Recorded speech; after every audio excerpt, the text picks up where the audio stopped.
ይህ ፍኖተ ዲሞክራሲ የኢትዮጵያ አንድነት ድምፅ ነው። ፍኖተ ዲሞክራሲ የኢትዮጵያ አንድነት ድምፅ በየቀኑ በኢትዮጵያ ሕዝባዊ አብዮታዊ ፓርቲ ኢህአፓ እየተዘጋጀ የሚቀርብ የሳተላይት ስርጭት ነው። ስርጭታችን የሚተላለፈው በኤቢኤስ 3 ዲግሪ ዌስት 11132 ሜጋሄርዝ ፍኖተ ዴሞክራሲ ሲሆን በኢንተርኔት በድረገጻችን fnote.org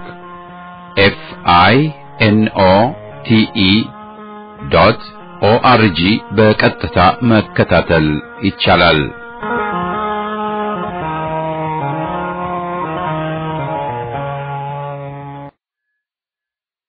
ጤና ይስጥልኝ፣ እንደምን አመሻችሁ አድማጮቻችን። ዛሬ ሰኞ ሐምሌ 30 ቀን 2010 ዓመተ ምህረት ነው። ፍኖተ ዲሞክራሲ የኢትዮጵያ አንድነት ድምፅ በየቀኑ ከምሽቱ 1 ሰዓት እስከ 3 ሰዓት የሚያስተላልፈውን መደበኛ ፕሮግራም አሁን ይጀምራል። በቅድሚያ ዜና በማስከተልም በግንቦት ወር ፍኖተ ዲሞክራሲ ዝግጅት ክፍል ተላልፈው የነበሩ ሀተታዎችን አሰምተን ብለን ነበር ለማለት ሳይሆን ልቦና ይስጠን ለማለት የመጀመሪያው ክፍል ዝግጅታችን ይጠናቀቃል። አሁን ወደ ዜናው። ካለፈው ሳምንት አርብ ጀምሮ ከፍተኛ ግጭት ሲካሄድበት የነበረው የጅጅጋ ከተማ ሰኞ ውጥረት ያለቀቀው መሆኑና ግድያ እየተካሄደበት መሆኑን ተነግሯል። የፌዴራል ወታደሮች ወደ ከተማዋ ገብተው አንዳንድ የአስተዳደርና ሌሎች ሕንፃዎችን ከመቆጣጠራቸው በስተቀር የከተማዋን ጸጥታ ለማስከበር ባለመቻላቸው በመሃሉ በተፈጠረው ክፍተት ስርዓት አልበኝነት ነግሶ በርካታ ሰዎች ተገድለዋል፣ ቤቶች ተቃጥለዋል፣ የመንግስትና የግለሰቦች ንብረትና ገንዘብ ተዘርፈዋል። ግጭቱ ወደ ሌሎች የሶማሊያ አካባቢ ከተሞች በመዛመቱም በየከተሞቹ በርካታ ሰዎች ተገድለዋል፣ ንብረቶችም ተቃጥለዋል። ትክክል ለማረጋገጥ ባይቻልም በበርካታ የሶማሌ አካባቢ ከተሞች የተገደሉት ሰዎች ብዛት ከ30 በላይ እንደሚሆንም ይነገራል። የኢትዮጵያ ኦርቶዶክስ ተዋሕዶ ቤተክርስቲያን 7 ቤተክርስቲያናት መቃጠላቸውንና 7 ካህናት መገደላቸውን የቤተክርስቲያኗ ቃል አቀባይ ተናግረዋል። ወንጌላዊ ቤተክርስቲያን ቃል አቀባይም ከ10 በላይ የሚሆኑ መቃጠላቸውን ገልጸዋል። የሶማሌ መንግስት ኮሚኒኬሽን ቢሮ ቅዳሜ ባስተላለፈው መግለጫ የፌዴራል ወታደሮች ወደ ክልል መግባታቸው ህገወጥና ይህ ህገ መንግስታዊ ነው በማለት መግለጫ ማውጣቱና ትግራይ አካባቢ አስተዳደርና የኦጋዴን ነጻ አውጪ ድርጅት በየበኩላቸው ባወጡት መግለጫዎች እርምጃው ህገ መንግስቱን የሚጻረር ህገወጥ ተግባር ነው ካል በኋላ ችግሩን በሰላማዊ መንገድ መፍታት ያስፈልጋል ማለታቸው ይታወቃል። እሁድ የሶማሊያ አስተዳደር ኮሚኒኬሽን ቢሮ በፌስቡክ ገጹ ላይ ባስተላለፈው መልእክት ከ10 ዓመት በላይ በስልጣን የነበረውንና በአካባቢው ከፍተኛ ልማት እንዲገኝ አስተዋጽኦ ያደረገውን የአብዲ ኢሌን አስተዳደር ለመገልበጥ ማቸው የተነካ ሰዎች ያደረጉት ሙከራ በህዝብ ተቃውሞ ሲከሽፍ የፌዴራል ወታደሮችን ወደ ክልሉ ለመላክ ሙከራ አድርገዋል ብሏል።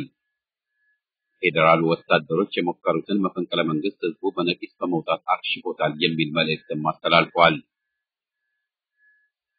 በአብዲ ኢሌ አስተዳደርና በፌዴራል ባለስልጣኖች መካከል እሁድ የተጀመረው ውይይት ሰኞም ቀጥሎ ውሏል። የተወሰኑ ጉዳዮች ላይ ተስማምተዋል ቢባልም ዝርዝር ስምምነቱ ምን እንደሆነ አልተገለጸም። የተወሰኑ የልዩ ኃይል ፖሊሶች ከከተማዋ ለቀው ቢወጡም አብዛኛዎቹ በከተማ ውስጥ መሆናቸውም ታውቋል። ከመንግስት መስሪያ ቤቶች፣ አብያተ ክርስቲያናት፣ ከግብረሰናይ ድርጅቶች እንዲሁም ከሽማግሌዎች የተውጣጡ ዜጎች ዛሬ ከአብዲ ኢሌ ጋር መነጋገራቸውና በአንዳንድ ጉዳዮች ላይም መስማማታቸው ተነግሯል። በውይይቱ ወቅት አብዲ ኢሌ ግጭቱ የተፈጠረው የፌዴራል ወታደሮች በክልሉ ጉዳይ ጣልቃ በመግባታቸው ነው ካለ በኋላ ጥፋቱንና ውድመቱን የፈጸሙት አክራሪ የእስልምና ቡድኖች መሆናቸውንም ጠቅሷል። በየቦታው ተጠልሎ ለሚገኘው ህዝብ የአካባቢው አስተዳደር ምግብ ማደል፣ ሌሎች እርዳታዎችን እንዲጀምር ተወካዮች ያቀረቡትን ጥያቄ አብዲ ኢሌ ተቀብሏታል ተብሏል።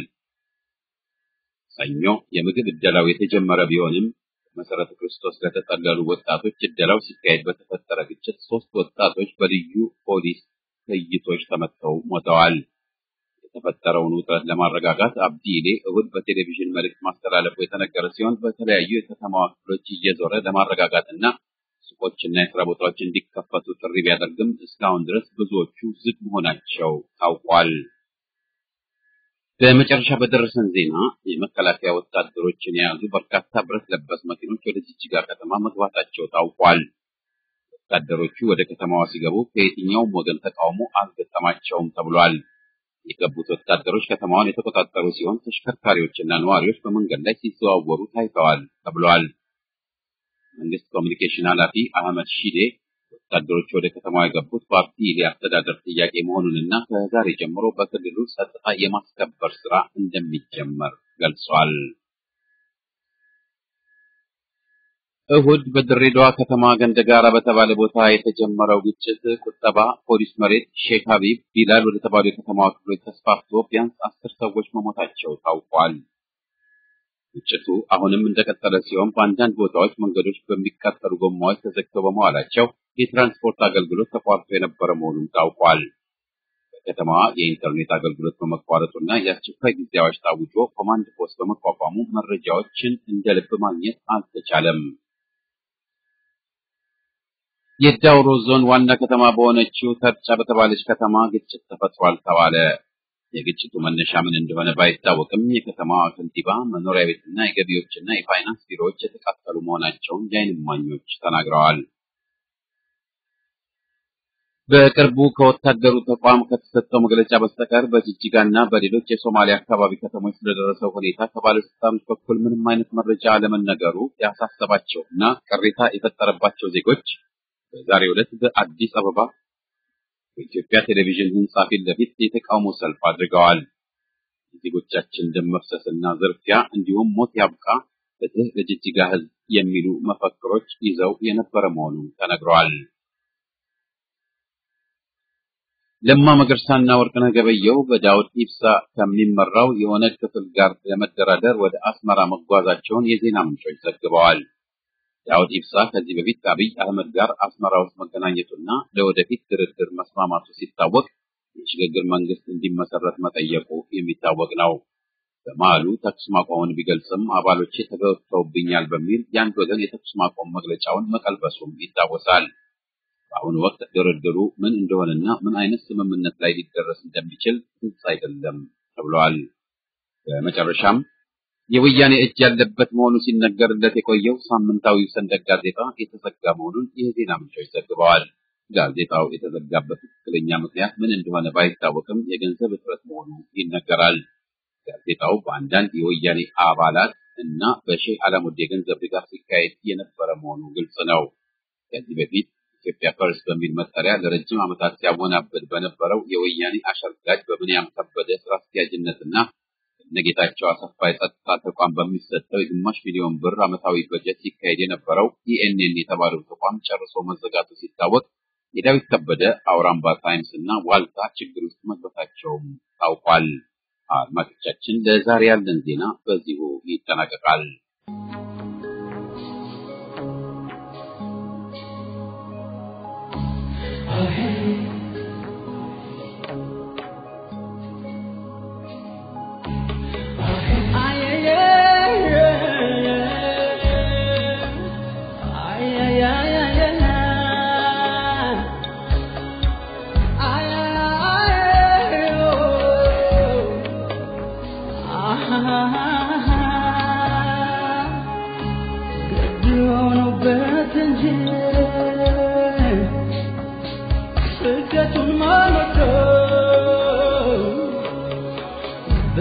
ባኬል ዳማደጅ በስንቷ ሰውነዶ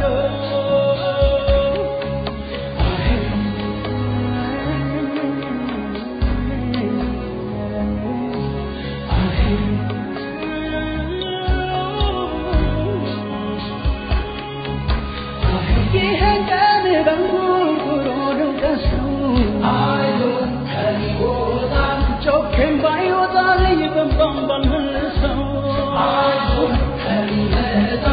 ያመኛል ክፉ ሲያየው ወገኔ አንተ ጥቁር ሰማይ ምን አለ ከደጅ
የማይዘልቅ የማያዛልቅ ጸሎት ለቅስፈት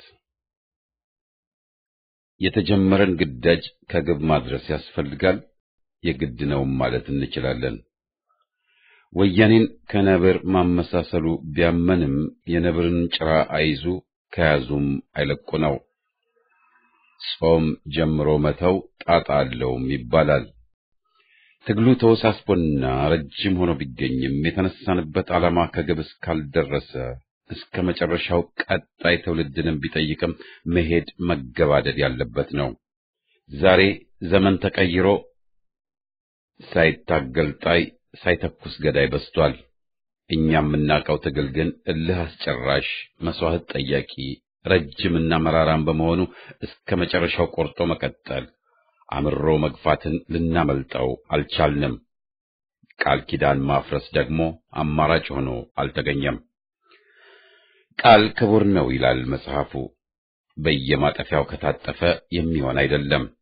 ለትግል ስንነሳ የገባነው ቃል ኪዳን የሕዝብን ፍላጎት ለማሟላት ነውና ያ ሳይሆን ትግል ማቆም የሚታሰበን አይደለም። በትግል መስክ ጥላቸው አርፎ የማያውቅ ግን ከወደ ትችቱና ዝልፊያው ማደርሶብን ባዮች ብዙ እንደተቹን እንደወረፉን ሁሉም ያውቃል። ከንቱ ልፋት የያዝነውን መርሃ ግብር በየጊዜው ማሻሻያ ብናደርግበትም በዋና ይዘቱ ግን ያልተቀየረው መፈክሮቻችን ስላልተሟሉ ነው። ዴሞክራሲ፣ መብት ለሰርቶ አደሩ፣ መሬት ላራሹ፣ ሉዓላዊነት ለሀገራችን ወዘተ እስካሁን ተሟልተው በጎ ምላሽም አግኝተው አያውቁም። ዛሬ ለምን አይቀይሩም የሚሉን ትግሉና ቃላቸውን ክደው ላስመሳይ ሁሉ ድጋፍ ሊሰጡ ስለተነሱ ለምን በዚህ አድርባይነት አያጅቡንም ነው ጫጫታው። በወያኔ ላይ የተካሄደው አመጽ ከግቡ አልደረሰምና መቀጠል አለበት። ሕዝብ የፈለገውን ለውጥ አላገኘም። ትግሉን በመሃል ማጅራት መጥቶ ሊያስቆመው የተነሳው ወያኔ በዚያ ተንኮል ሲጠቀም ሰለባ ሆኖ ትግልን አቋርጦ መገኘት ስህተት ብቻ ሳይሆን ወንጀልም ሊባል የሚችል ጥፋት ነው። በጉዳዩ ላይ ተመላልሰንበታልና ሀተታ ማብዛቱ አስፈላጊ አልሆነም። ደርግን 17 ዓመታት ታግሎ ይህ ነው የማይባል ከፍተኛ መስዋዕትነትን ከፍሎ በጽናት ጸረ ወያኔውን ትግል ሲያያዘውም ዛሬ ወያኔን ደጋፊ ሆነው መጮሁን የተያያዙት ማፈሪያ ምሁሮች ስልጡን ፖለቲካ አይችሉበትም፣ አያውቁበትም ብለውን ነበር። የኢትዮጵያን ታሪክ ሁሉ የከሸፈ ነው ባይ የአገርና የአማራውም በተለይ ጠላት ሊባል የሚገባው ማዛውን በወያኔ ላይ ብረት ማንሳት መላ ማጣትና የሚወገዝ ነው ብሎን ነበር። ስልጡን አሉን መላ የሰጡን አማራጭ እጅ ሰጥቶ ለገዢዎች መጎንበስ በመሆኑ አልተቀበልነውም። መርሃ ግብራችንን አንቦ አለቦታው የሰፈረ ነው የሚለን እስካሁን አላገኘንም ብንል ማጋነን አይሆንም። ወቅታዊ ነው አቋማችን። አዲሱን ሹም የማንደግፈው ቢከፍቱት ያው የሆነ ሁኔታ ስላጋጠመንና መጠርጠር ሲያንሰን ነው ስላልንም ነው። 28 ዓመታት እኮ ከተጨባጭ ሁኔታ ርቀን ደልቶን የኖርን ሳንሆን ከገፈቱ ቀማሽ ሕዝባችን ጎን ሆነን መከራ የተቀበልን ጓዶቻችንን ለመስዋዕትነት የገበርን መከራም ያየን በመሆናችን ነው። ከደላቸው ምሁሮች በጣም በተለየ ማለትም ነው። የተጀመረ ትግልን ማቋረጥ ኃጢአት ነው፣ ሐራም። ሕዝብን መካድ ነው፣ ኢትዮጵያንም ማሳዘን ነው። ከያዙ አይለቁ ነው የኢትዮጵያ ሕዝብ መለያ። እንኳን ከንቱ ዘረኞችን ፈረንጅ ፋሽስቶችን በቆራጥነት የተዋጋው ሕዝባችን ታሪክ አልተረሳም። ትግል ጊዜ ጠያቂ ነውና ብዙዎች ድልን የሚያገኟት ለዓመታት ታግለው ነው። የደቡብ አፍሪካው ብሔራዊ ፓርቲ በ1912 ተመስርቶ ለድል የበቃው በ1975 ዓመተ ምህረት በፈረንጆች አቆጣጠር ነው። ድርጅቶችና ፓርቲዎች በበጎ እስከ ተሰለፉ ድረስ ጽናታቸው ይደነቃል፣ ተመክሯቸው ይከበራል እንጂ ተጻራሪው አይሆንም። የየድርጅቱን አቋም ገምጋሚና ፈራጅ ደግሞ ሕዝብ እንጂ ጠላቶቹ ሊሆኑ አይችሉም፣ ተቀባይነትን አያገኙም ማለት ነው። የካቲት 66 አብዮት ጊዜ የተነሱ መሰረታዊ ጥያቄዎች፣ መፈክሮች አሁንም ምላሽ ጠያቂ ናቸው። ሕዝባችን ዴሞክራሲያዊ ሽግግር አለ እንጂ ወያኔ ጉልቻ ይቀያየርልን ሲል አልተደመጠም። ወያኔ ምላሽ የሰጠው ለራሱ ነው። ውድቀቱን ለማስወገድ ነው እርምጃ የወሰደው። የሕዝብን ፍላጎት ግን አላሟላም። ያለው ችግርና ቀውስ፣ መብት ረገጣውና ግፉ ጨመረ እንጂ አልቀነሰም። የሕዝብ ዋና ጥያቄ ላልሆነው ሁሉ ምላሽ የሰጡ ለማስመሰል ወደ ግራ ቀኙ መጓዝ ማንንም ሊያደናግር የሚገባው ባልሆነ ነበር። ስልጡኖቹና ሆዳም ምሁራን ባይኖሩ ኖሮ ትግል ቢቀጥልም ወገን እየተጠቃ ዝምታ መስፈኑንም መካድ የምንችለው አይደለም። ወያኔ ራሱን ከጥፋት የሚያድን ባይሆንም ግን የተወሰነ ጊዜን መግዛቱ ግን የሚካድ አይደለም።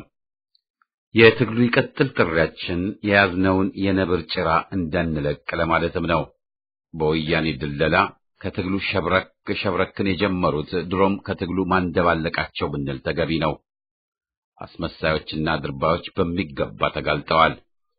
ወደ አዲስ አበባ በረው ከወያኔ ጫማ ስር ሊወድቁ የቋመጡትንም ካላወቅናቸው ዛሬ ለይተናቸዋል። ስንት ደም የፈሰሰለትና አሁንም የሚፈስለት ትግል ቅንጣትን መዳፈን መቆም የለበትም። ቅስፈት እንዳያጠቃል ማለት ነው። ለነገሩ ጓደኞችህን ንገረኝና ማንነትን እነግርሃለሁ የሚል አባባል አለ። ዛሬ ወያኔን በተንኮሉና ማወናበዱ የሚደግፉት እነማን እንደሆኑ ካየን ግም ለግም አብረሃዝ ግም ይሆንብናል። ሆዳሞችና ድርባዮች፣ ወኔ ቢስ ምሁሮች፣ የታወቁ ጠባቦችና እርጉም ባንዳዎች እየሰጡት ያለው ድጋፍ ከሚጠብቀው ውድቀት የሚያስመልጠው ባይሆንም ትግልን መጉዳቱ ግን ይኸው እየታየ ነው። ለዚህ ነው በቁርጠኛነት ደረጃ ወያኔንም ደጋፊዎቹንም መታገል ያለብን። ትግላችንን መቀጠል፣ አንድነታችንን ማጥበቅ ያለብን። ይህን አቋም መያዝ አለመሰልጠን ከሆነ የሰዎቹ ስልጣኔ ባፍንጫችን ይውጣ እንላለን። ለሆድ ማደርና አገርን መካድ ብልህነት ከሆነ መሐይም መሆንን እንመርጣለን። የፈረንጅ የትምህርት ታፔላ አዋቂና ከሌሎች በበለጠ ኢትዮጵያዊ የሚያደርግ አይደለም። እነ ዘርዓ ያዕቆብና ያሬድ አይነት ታላላቅ ሰዎች የነበሩን ነውና የጀግና መትረፍረፍ የታየብን ሕዝብ ነበርንና ማንነታችንን ባዕድ አይመትረውም፣ አይወስነውም። በተጨባጭ ዛሬ የያዝነው አቋም ሕዝባዊና ኢትዮጵያዊ ነው ወይ ነው ዋናው ጥያቄ። ኢትዮጵያዊነትን ስንገልጸው ለሕዝብና ለኢትዮጵያ የሚበጅ አቋምን ከመያዝ ጋር እናያይዘዋለን። አይነጋ መስሏት አቋም መያዝን፣ ሁኔታው ጠጠር ሲል መካድን፣ ለጠላት መጎንበስን አይመለከትም። በተያያዘ መቀጠልን የግድ ነው የምንለው። ሌላኛው አማራጭ አድርባዮቹ የሚሰብኩት እጅ መስጠትና ለጠላት መጎንበስ ስለሆነ ነው። ጠቃሚ አማራጭን እምቢ የሚል ህዝብ የለም። ደግሞ ደጋግሞ ድሉን የተቀማ ህዝብ ደግሞ ጠርጣራ መሆን ሲያንሰው ነው። ካልታዘልኩ አላምንም እንዳለችው ሙሽሪት ቢሆንም ማንም ሊፈርድበት አይችልም። ዴሞክራሲ አመጣንልህ ያሉ ሁሉም አምባገነኖች ሲሆኑ በተጨባጭ በስቃይ አይቷል። እኩልነት አመጣንልህ ያሉት በላዩ ላይ በግፍ ሲሰፍሩበትና በህዝብ ላይም ባስከፊ ሁኔታ ሲዘምቱ አይቷቸዋል። ሁሉም ውሸት፣ ሁሉም የሐሰት ማንዴላ። መጭበርበሩ በቃ ማለትም ከተገቢም ተገቢ ነው። ሊሆን የማይችለውን ይሆናል ብሎ መመኘቱም ስህተት ነው። ራስን ማታለል፣ ምኞትን ለሐቁ መተካት የሚያዋጣ ለመሆኑን ከተማርንም ጊዜ አልፏልና መወናበዱ የሚፈቀድልን አይሆንም። በቆራጥነት ጸረ ወያኔውን ትግል መቀጠል ግዳጃችን ነው። እየወደቀ ያለው ዜጋችን የሚጠይቀንም ይህንን ነው። ጸረ ወያኔ ትግላችን ተፋፍሞ ይቀጥል። ሞት ለወያኔ!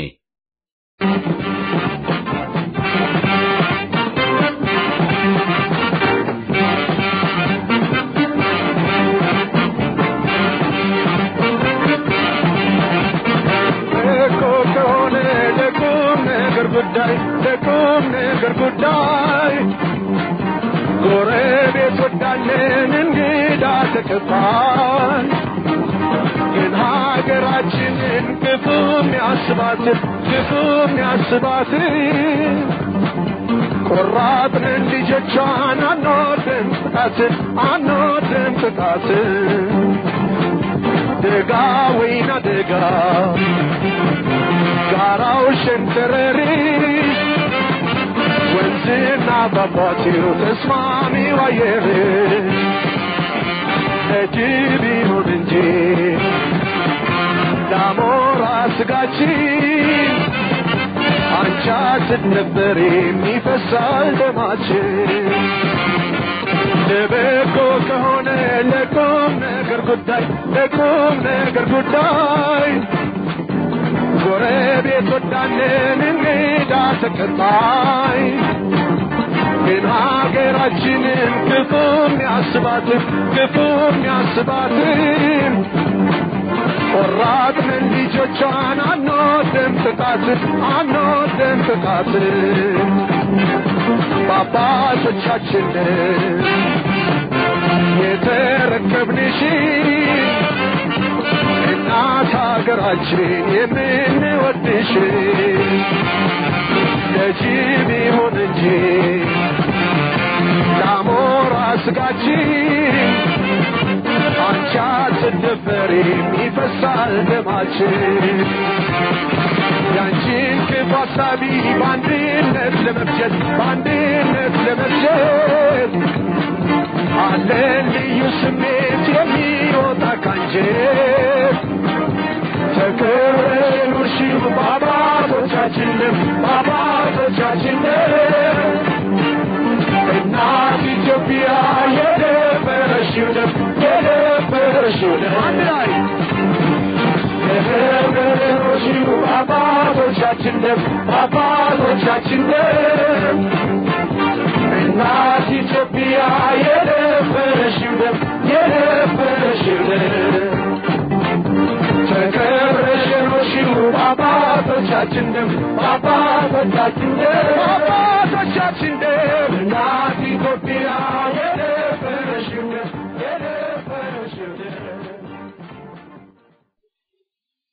መርሳትን ነው መርሳት።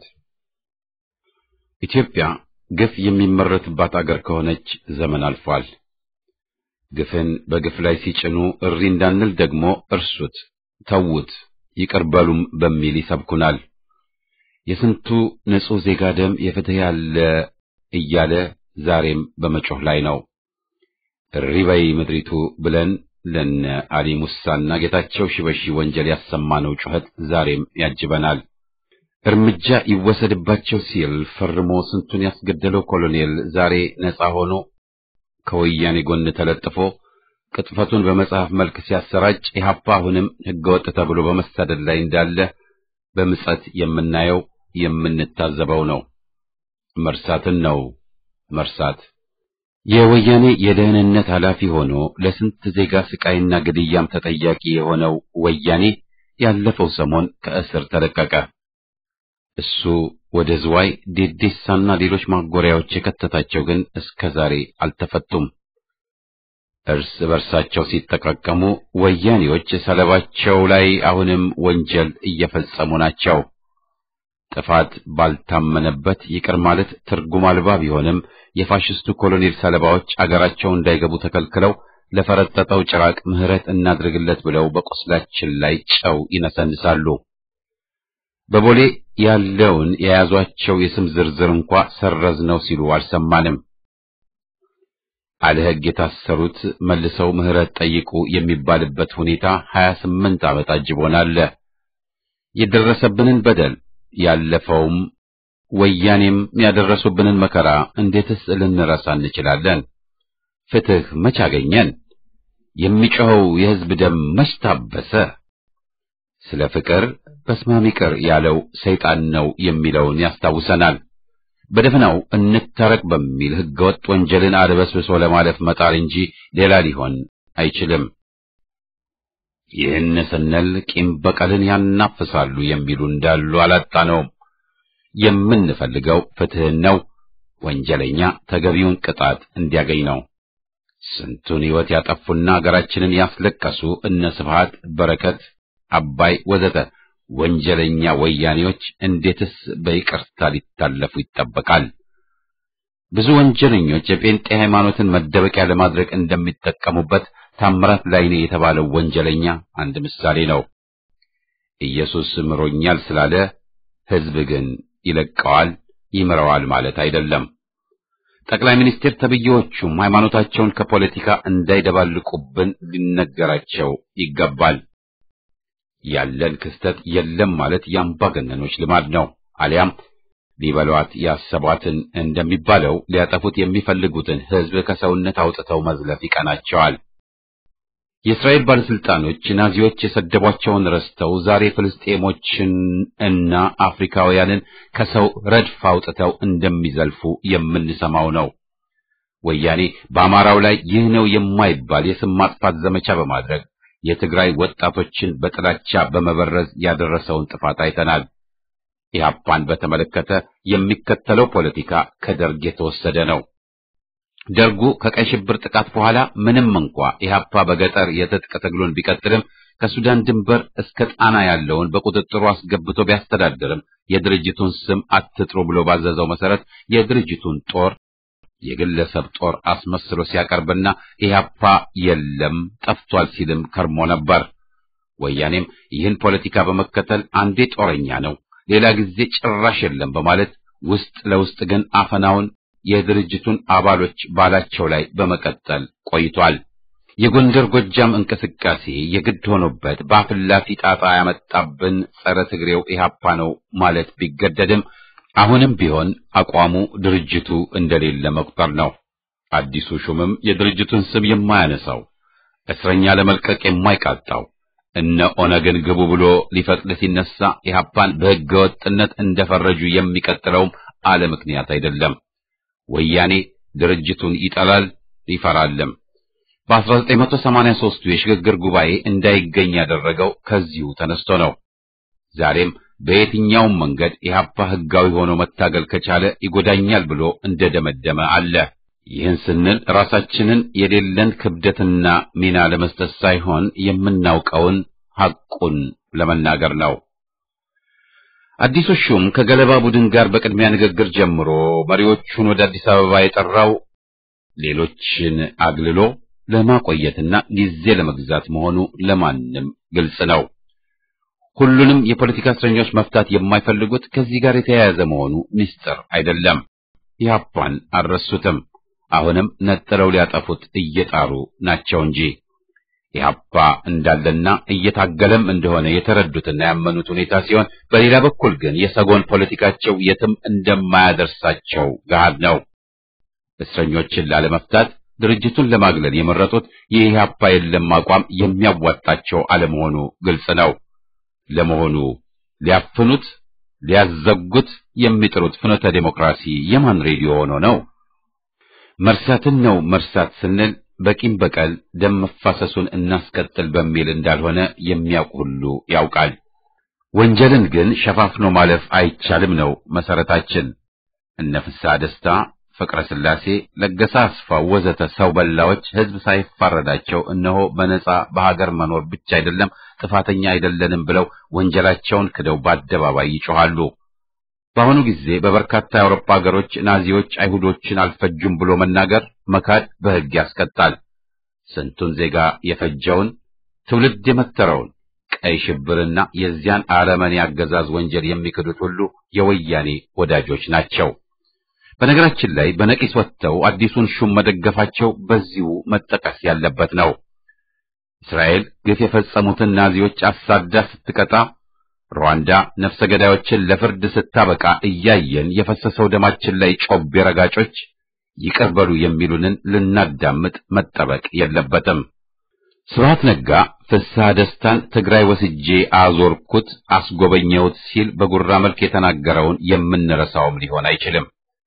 ይቅር ማለት የአባትን ገዳይ አባባ የሚያሰኝ ከሆነ ውርደት ነው። በዚህ መስክ መልከስከሱን ደግሞ ለጅቦቹ የምንተወው ይሆናል። ምህረት ሰጪ በደል የደረሰበት ህዝብ ራሱ ብቻ ነው። ማንም ኃይል ወይም ቡድን ህዝብን ተክቶ ሊወስን አይችልም። መንግስቱ የተባለውን አውሬ ምህረት ሊያደርግ የሚችለው የኢትዮጵያ ህዝብ እንጂ ወያኔ ወይም ከወያኔ ጋር የባጀ የከረመና አገርን ያጠቃ ሊሆን አይችልም። ግርግር ለሌባ ያመቻል ሁኔታን ፈጥረው የማይሆንና የማንቀበለውን ሁሉ ሊግቱን የሚያደርጉትን ጥረትና ዘመቻ ኢህአፓ አጥብቆ ይቃወማል፣ በተከታታይም ያጋልጣል። በግርግር ኢህአፓንም የለም በሚል አግልሎ ሰላምን ለማግኘት ሙከራንም ማውገዝ ብቻ ሳይሆን ትግሉን አፋፍሞና እስካሁን ከነበረበት ደረጃ ከፍ አድርጎ ሙከራውን ያከሽፈዋል። ቃላችን ይህ ነው። የምንረሳው የለም። ቁስላችን አልሻለምና ለዓመታት የታገልነው ወያኔ፣ ጓዶቻችንን የፈጀው ወያኔ፣ አገራችንን ያደማው ወያኔ አሁንም በስልጣን እና በወንጀል አለና ወልቃይት ጠገዴን ያስለቀሰው፣ ወልዲያን ያደማው፣ አምቦን ደም በደም ያደረገው፣ አኝዋኩንና ሶማሌውን የፈጀው፣ ጎንደር ባህር ዳር የግፍ ግድያውን ያስፋፋው ወያኔ አሁንም ጥርሱን አግጦ ደም እንደጠማው አለና የምንረሳው ምንም የለም። ሐቅን ተጨባጭ ሁኔታን አናይም በሚል አጉል ምኞትን መጋለቡ ደግሞ ብዙ ድል አስነጥቆናልና አገር ሊያሳጣን የሚችልም ነውና የምናስተናግደው ጅልነት ሊሆን አንፈቅድለትም፣ መፍቀድም የለብንም። ትግላችን ተፋፍሞ ይቀጥል። ኢህአፓ የኢትዮጵያ ሕዝብ አለኝታ ነው። ጸረ ወያኔ ትግላችን ተፋፍሞ ይቀጥል።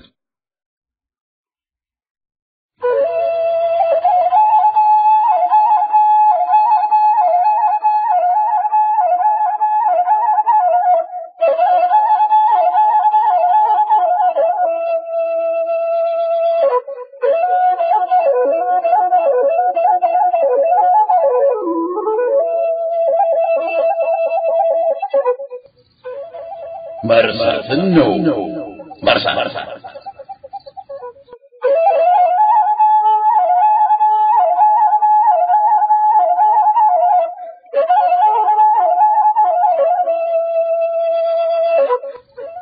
ትናንት ባይረሳ የትናንቱ በደል ማዘን ባልነበረ መድበንና መቁሰል መርሳትን ነው መርሳት። ትናንት ባይረሳ ካህናት ማሰሩ፣ ምዕመናኖችን ደብድቦ ማጎሩ፣ ቤተ መቅደስ ሰላም በነበረች የካድሬ መፈንጫ መጫወቻ ባልሆነች መርሳትን ነው መርሳት።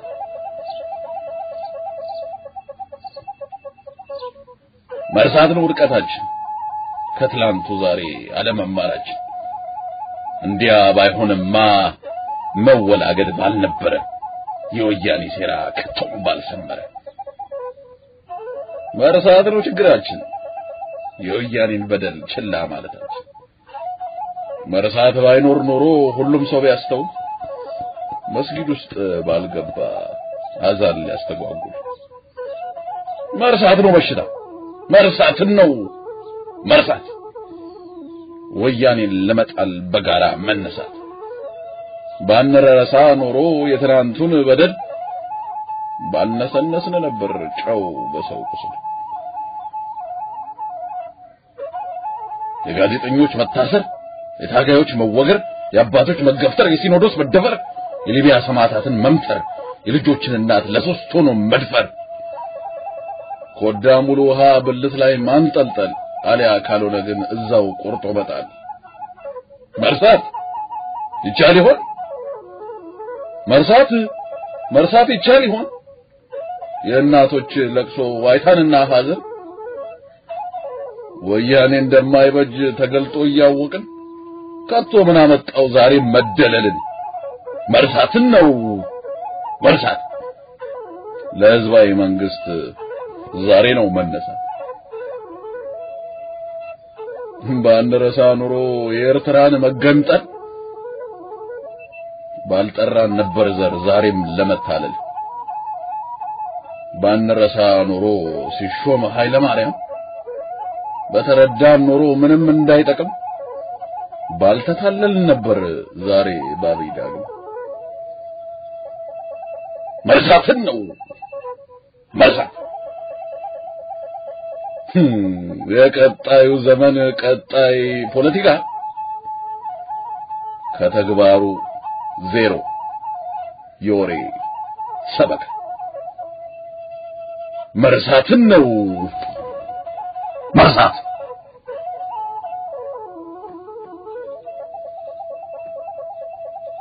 መርሳትን ነው መርሳት።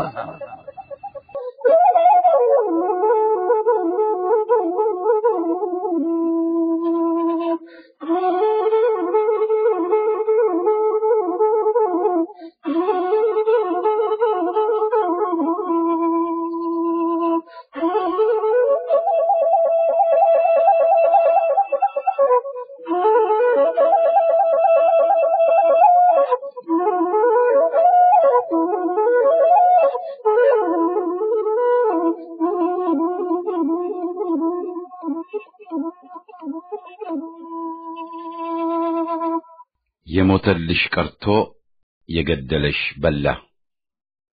ኢትዮጵያ ብዙ ጊዜ እድለኛነት አልጠጋት እያለ በደል ሲደርስባት መቆየቷ ሚስጥር አይደለም። አገራችን የተባረከች ናት ቢባልም የረገሟት የተበደሉ ዜጎች ነበሯት አሏት። አፄ ኃይለ ሥላሴ ባንዳ በመሾም ልምዳቸው ያደረሱት በደል ሲታወስ ስቅላት የፈረዱበትም አርበኛ በላይ ዘለቀ አገሪቷን ከመሞቱ በፊት ረግሟታል ተብሏል።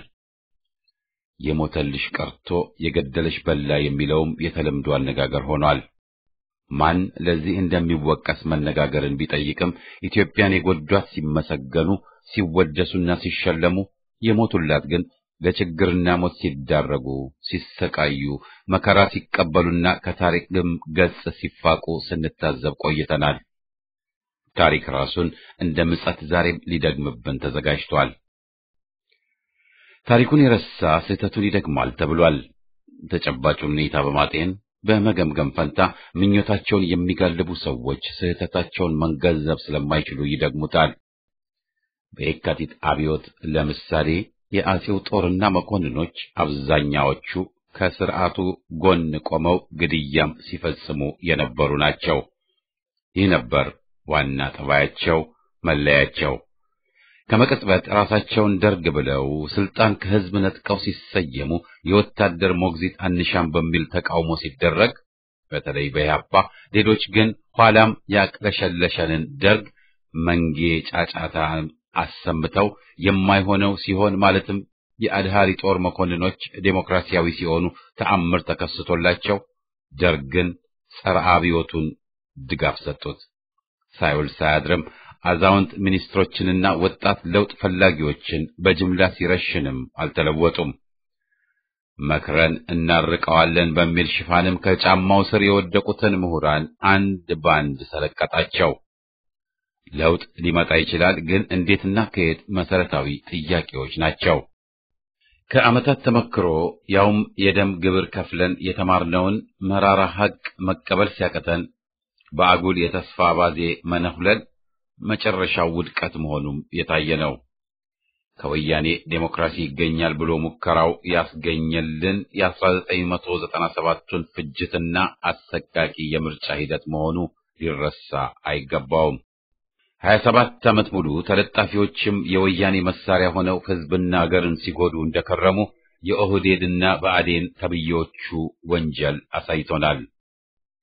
ዛሬ መሪ ለውጥ አምጪ በሉን የሚሉ በቅርቡ ጎልማሳ የሆኑ ንጹሃን ሳይሆኑ ለዓመታት ከወያኔ ጎን ቆመው ወንጀል እንጂ ምንም ለሕዝብ ጥቅም ያልሰሩ ያልሰጡ ናቸው። የት ነበሩ ስንል መልሱ ወያኔ ጎን ነው። ይህን መዘንጋት ራስን ማጃጃልና አገርን መጉዳት ነው። ጥፋተኛ ይቅር ሊባል ይችላል። በመጀመሪያ ግን ጥፋተኛ ነኝ ብሎ አምኖ ምህረትን ከጠየቀ ነው። ወንጀለኞች ምንም ንስሐ ሳይገቡ ምህረት ሳይጠይቁ ሰተት ብለው ከሕዝብ ጎራ መደባለቃቸውን ቀደምም አጥብቀን የተቃወምነው ነው። ከጎራ የከተትናቸውም ብዙ ሳይቆዩ ወደ ለመደባቸው ክህደትና ባንዳነት መንሸራተታቸውንም አይተናል። የሀገር ጦር የተባለውን ከአሜሪካ ከወያኔና ሻዕቢያ ጋር አሲሮ ያስጠቃውን ሻለቃ መልሰው ታጋይ ብለው አሁንም በቆየ ጠባዩ ስንቱን ሲጎዳና አገርን ሲያጋልጥ አላየንም? ድመት አመሏን አተውም ተብሏል። ከወያኔው ቁንጮ ተጋጨን ብለው ወደ ሕዝብ ጎራ ጠጋ ያሉት በቅድሚያ ለአስከፊ ጥፋታቸው ይቅርታ ይጠይቁ በማለታችን ፖለቲካ አታውቁም ብለው ያወገዙንም ደፋሮች ነበሩ። ሳይውል ሳያድር ግን ተጣላን ባዮቹ ለመለስ ሲያለቅሱ ወልቃይት ጠገዴ የትግራይ ነው ሲሉና የሕዝብ አመጽ ሲያይል ከወያኔ ጓደኞቻቸው ጎን ሲቆሙ ታዝበናል። ቀደምም ከወያኔ በወያኔ ከተለከፈ ዴሞክራሲና ሰፊ አመለካከትን መጠበቅ ቅዠት መሆኑን ማወቅ በተገባን ነበር። 27 ዓመት ሙሉ ወያኔ ሕዝብና አገርን ሲያስለቅስ እንዳይጥ ጉድጓዳቸው ገብተው መደበቅ ሳይሆን ከጎኑ ቁመው ሾሟቸው ሸልሟቸው ወንጀሉን ሲያጅቡ የከረሙት በምንስ ተአምር ነው ጸረ ወያኔ ለውጥ አምጪ ሊሆኑ የሚችሉት ብሎ ራስን መጠየቅ ተገቢ ነው። በእርግጥ ሌባውና ወንጀለኛው የዛሬው ጴንጤ ታምራት ላይኔ በተአምር ኢየሱስ ታየኝ ብሎ ፈገግ ሲያስደርገን ብንታዘብም የሚሆንና የማይሆንን ነገር መለየት ችሎታም ተመክሮም አለን። ነጋ ጠባ ወያኔ ሊያሞኘን ሊጫወትብንም መፍቀድ የማንችለው ለዚህ ነው። እድሜ ልካቸውን ካለው ስርዓት ጋር ሆነው ወይም የግል የምቾት ኑሯቸውን ሲኖሩ ከርመው ጡረታ ሲወጡ ወይም የሁኔታ ለውጥ ሲመጣባቸው ወደ ፖለቲካው መስክ ዘው ብለው አብዛኛውን ጊዜም ወደ ጠባብ ድርጅቶች ሲገቡ አይተናል። ጠባብ ቡድኖችና ድርጅቶች ብሔሬ ከናንተ ነው ካላቸው ማንንም ስለሚያግበሰብሱ መደበቂያ መሆናቸውን እንደ አንዳንድ ሃይማኖቶችም የታየ ነው። ሕዝብ ለፍርድ ሊያቀርባቸው የሚፈልጋቸው ወንጀለኞች የቡድኖች መሪ ሆነው እንደሚገኙ ስም ጥቀሱ የሚለን ብዙ ሰው አለ ብለን አናምንም። የዛሬዎቹ ለውጥ ፈላጊ ተብዬዎች ሹሞች የት ነበሩ እስከ ዛሬ? በሬቻ ያ ሁሉ ዜጋ ሲያልቅ ድምጻቸው ተሰምቷል? ከምስራቅ ወለጋና ከደቡብ አማራዎች ሲፈናቀሉስ የት ነበሩ?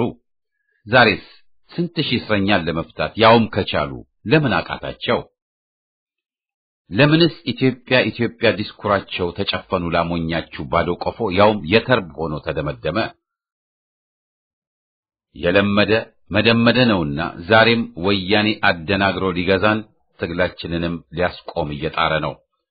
በ1997 ዓመተ ምህረት የሙት ከተማ አድማ ጠርተን ወያኔን ብርክ ስናስይዘው መለስ ከሃዲዎችን በአሜሪካና እንግሊዝ አግባብቶ ውይይት በሚል ሽወዳ አድማውን እንዲሰርዙ አድርጎ ካደጋ ዳነ። ውይይት ባለው ላይ ለመጀመሪያው ተገኝቶ ከዚያ ባፈጩቤው በረከት ተተክቶ ምንም ፋይዳ ሳይገኝ ቀርቷል። ወያኔ ድርድር ያለውም ሽንፈት መጥቶበት ነው። በአሁኑ ወቅት የማንኛውም ለውጥ ባለቤት ደሙን ያፈሰሰው ሕዝብ ነው። ተለጣፊዎች ሊንሸራተቱ ከተነሱም የሕዝብ ትግል ባመጣባቸው ጭንቀት እንጂ በግለሰቦች ውሳኔ አይደለም። የማታ ማታ እውነት ይረታ ነውና የሕዝብ ትግል አሸናፊነት በሂደት እየተረጋገጠ ነው። ከዚህ በተያያዘ ጥፋቱ ግን አሁንም የገደለሽ በላን ማስፈን ፈሪጥ ተብሎ መያዙ ነው። አይናችንን ከፍተን ለአዲስ ሹም ድጋፍና ጊዜ እንስጥ ባዮቹ እነማን ናቸው ስንል አብዛኞቹ አገራችንን የጎዱ ያስለቀሱ ናቸው። ወይም ደግመው ደጋግመው ከእሪያ ጭቃ ገብተው ሲቆሽሹ የታዩ ስደት የሰለቻቸውና ሹመትንም የቋመጡ ለዓመታት ከፖለቲካ መድረክ ርቀው አሊያም ከወያኔና ከአሜሪካ ጋር ሰርተው ክህደትና ክፍፍልን ሲያሰፍኑ ባሽተው የነበሩ ማፈሪያዎች መሆናቸውን መገንዘብ እንችላለን። በየዋህነት የሚታለሉትን በዚህ ባንዶላቸውም ግን በአገር ጉዳይ መታለል የሚያስወግዝ ነው። አብዛኞቹ ለቅርጫ ሰፍ ያሉት ግን ቀደምም የምናውቃቸው ናቸው። ለሀገራችን የሞቱ ሳይሆን በአገር ግድያው ባላቸው አቅማቸው ሁሉ የተሳተፉ የተካፈሉ። አዲሱ ሹም መቀሌ ሄዶ ለትግራይ የሞቱትን ወያኔዎች አገር የገደሉትን ሲያወድስና ወርቅ ዜጎች ሲል ለኢትዮጵያ ሲሉ ከደርግም ከወያኔም ጋር ተፋልመው የተሰዉትን ኢህአፓና ኢድህ ውስጥ የነበሩትን የትግራይ ተወላጆችን ስም ሊያነሳ ተስኖት ቀርቷል። ውሻ በበላበት ይጮሃል አልን እንጂ ሌላ ያልነው የለም። የሞተልሽ ቀርቶ የገደልሽ በላ አልን እንጂ ሌላ አላልንም። ሕዝብ መሪውን በጥንቃቄ መወሰን አለበት። ካፉ ፈጠን ያለውን ጮሌ ወሮ በላ ሁሉ ሊያወድስ አይገባውም። ላፍማ ሟቹም የወያኔ መሪ አራዳና ምላሰኛ ነበር።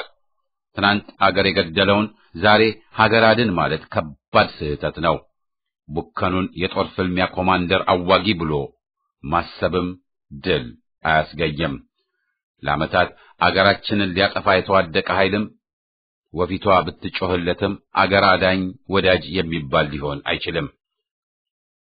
ከስሜታዊነቱ ቀነስ ዓይንና ሕሊናን ከፈት እንላለን። ይህ ሁሉ ያልነውና የምንለው ስህተት ሆኖ ቢገኝ የመጀመሪያው ደስተኞች እኛው መሆናችን የማይቀር ነው።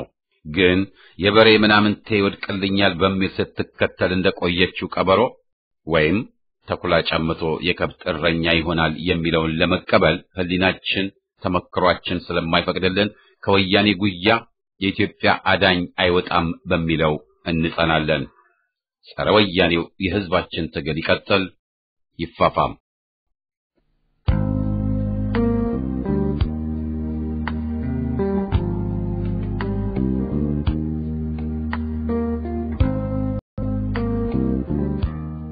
ተናገሪ አገሬ ጥላ ከለላይ ኢትዮጵያ ሀገሬ ኩራት ይሰማኛል ካንቺ በፍቅሬ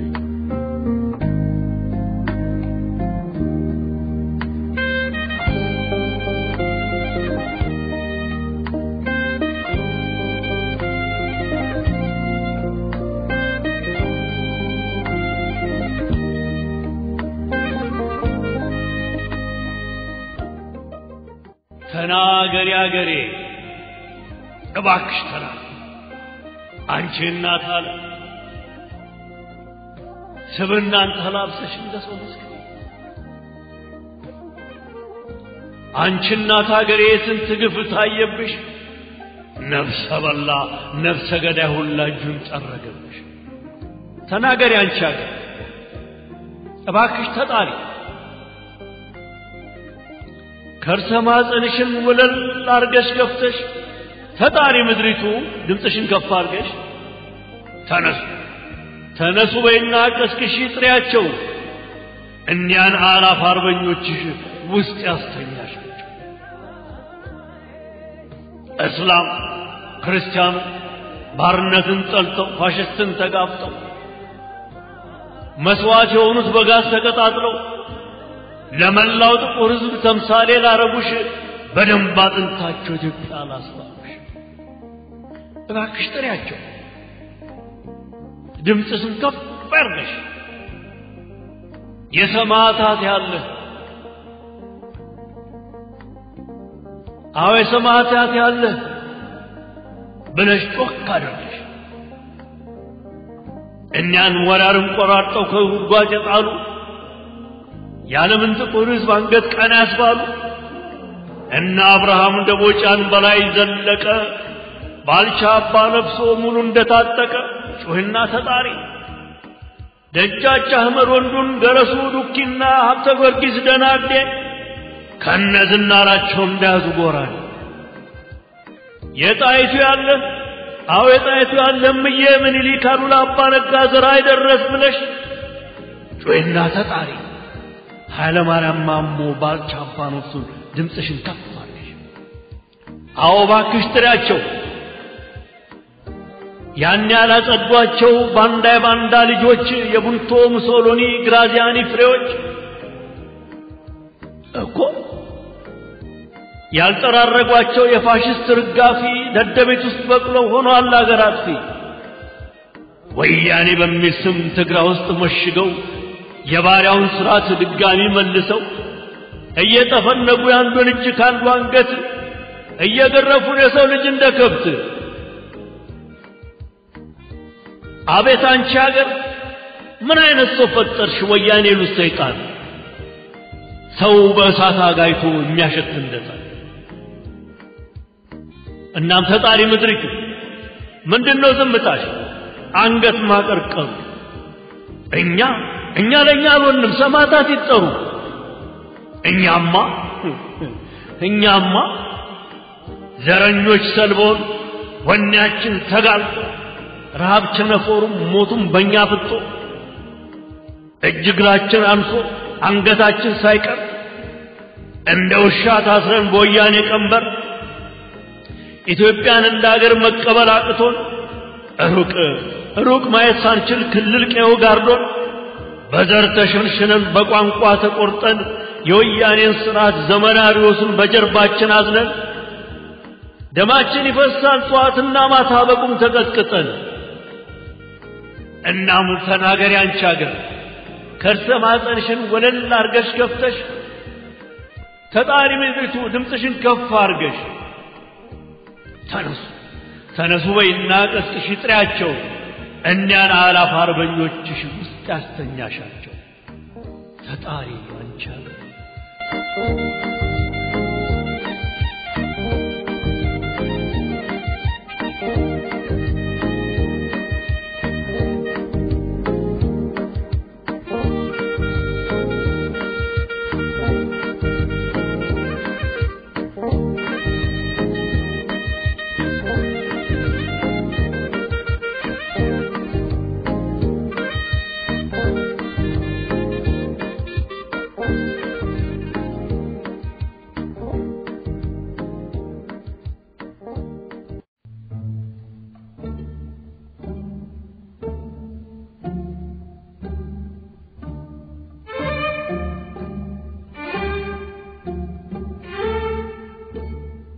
ለምን አይጨፍሩ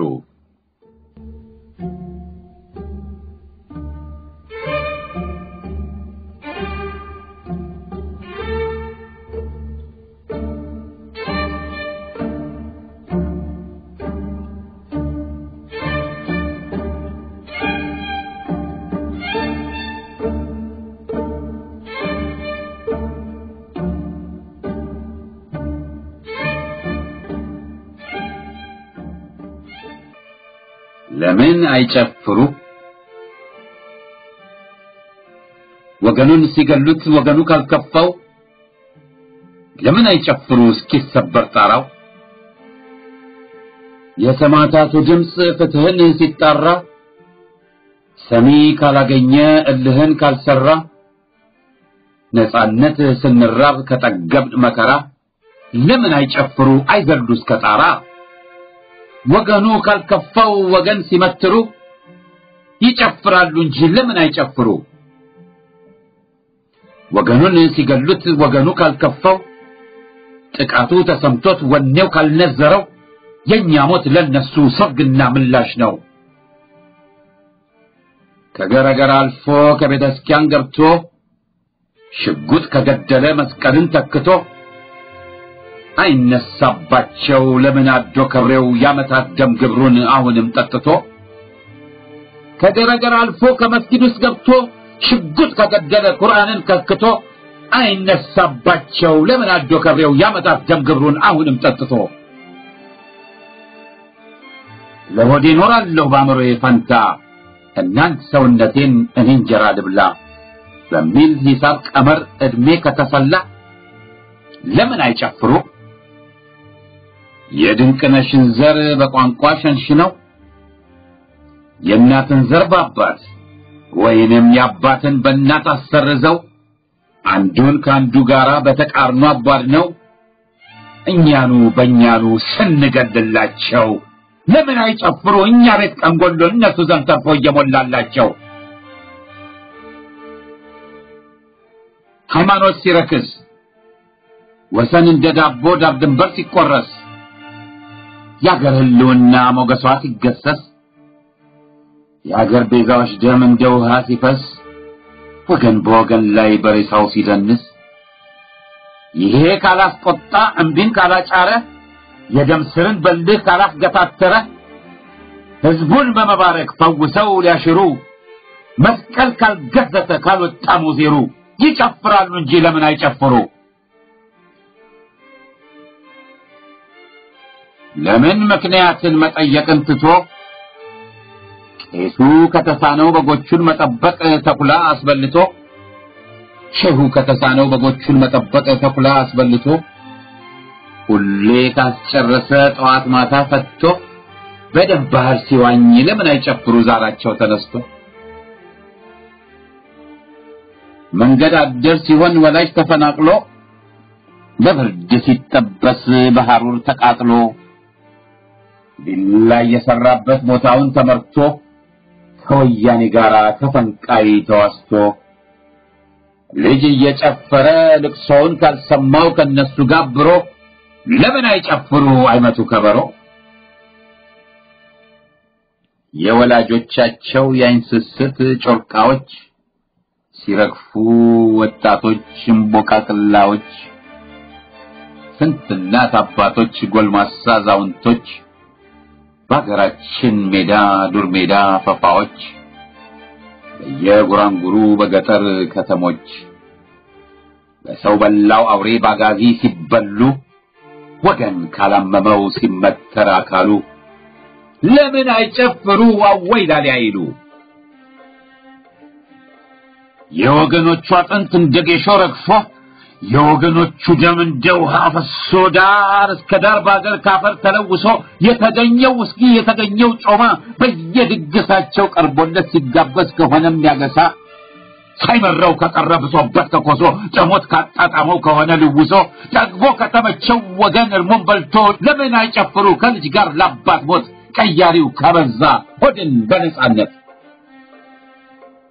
ሲመቱን ሲረግጡን በጥፊ በርግጫ ሲሰድቡን ሲልጡን ይዘው በግልምጫ ወኔያችንን ይዘው በጥቅም ቁንጥጫ በፍራት ቁንጥጫ ሲረማመዱብን ሆነን መወጣጫ አይደለም መሰንዘር መቆጣትን ቀርቶ መልሳችን ከሆነ መዳራት ተነጥፎ የሰውነት ክብርን ለሽልጦ ሽጦ እኛ ጋር ቀን ሲጎል እነሱ ዘንድ ሞልቶ አገሩን ሲገዛ የደፋር ደንቆሮ አዋቂው ከተኛ በፍራት ተቸንክሮ አጋሰስ ከሆነ ሆዱን ሊሞላ ድሮ የወገኑን ስጋ መትሮ አስመትሮ ለምን አይጨፍሩ አይመቱ ከበሮ ለምን አይጨፍሩ አይመቱ ከበሮ